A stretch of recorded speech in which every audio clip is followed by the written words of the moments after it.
I'm Nigel Morris-Cotterill, and this is Financial Crime Basics from FinCrimeTV.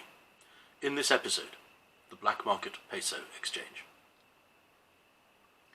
We must not take anything away from the USA's Financial Intelligence Unit, FinCEN, when we discuss what is actually termed the Colombian Black Market Peso Exchange. Most people think it's a case about Mexico, but it wasn't at first, but then later it was. It was discovered that the scheme was happening across the US border with Mexico, right under the noses of customs officers. There have been many articles, training courses, videos about this scheme, mostly produced after people started talking about so-called trade-based money laundering. But the actual source document is an old US government publication called FinCEN Advisory, a newsletter published by FinCEN in the mid-1990s. Despite its strange name, FinCEN itself says the purpose of it is to alert banks and other depository institutions to a large-scale, complex money laundering system being used extensively by Colombian drug cartels to launder the proceeds of narcotic sales. This system is affecting both US financial depository institutions and many US businesses. So let's go to the source to understand this very common money laundering technique. The background to the scheme is that the USA's cash transaction reporting system related to both cash deposited at a US bank and to cash carried out of the country. Drug cartels wanted the US dollars they obtained in their own country, but they didn't need it in cash, or at least not all of it. The scheme is in concept extremely simple.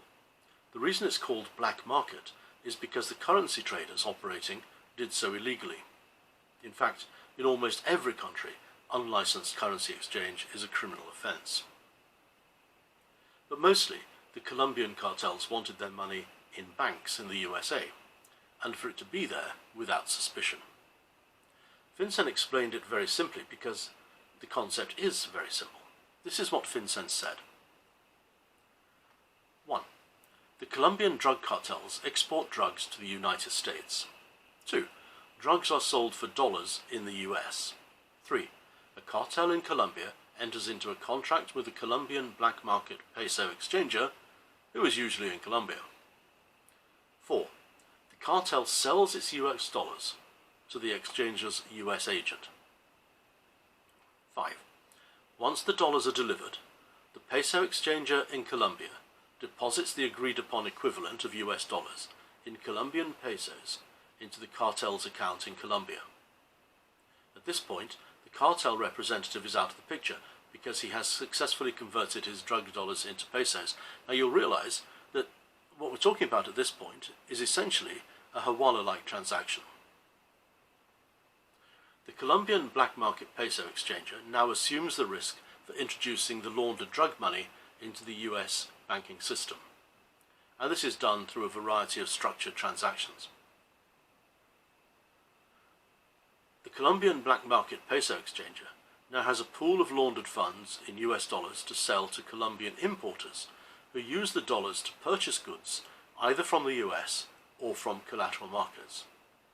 And finally, these goods are transported to Colombia. We can simplify this even more.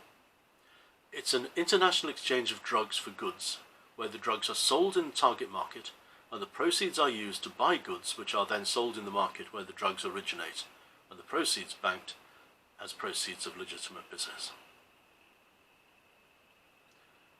This is clearly an old case, and many people poke fun at FinCEN because it was the FIU's first and by far its biggest case. But the truth is that FinCEN has been involved in many large and important cases, but the nature of its work as an intelligence but not an investigatory agency means its contributions are rarely noticed. Indeed, mainstream US media often gets its name wrong, and when they do mention it, they usually say it is secretive or some such. It really isn't. The case is highly instructive, and the techniques described are in use today, every day, all over the world. It's not only pesos, and it's not only drugs. Thank you for watching. Don't forget to follow, like, share, and of course to keep watching FinCrimeTV. I'll see you next time.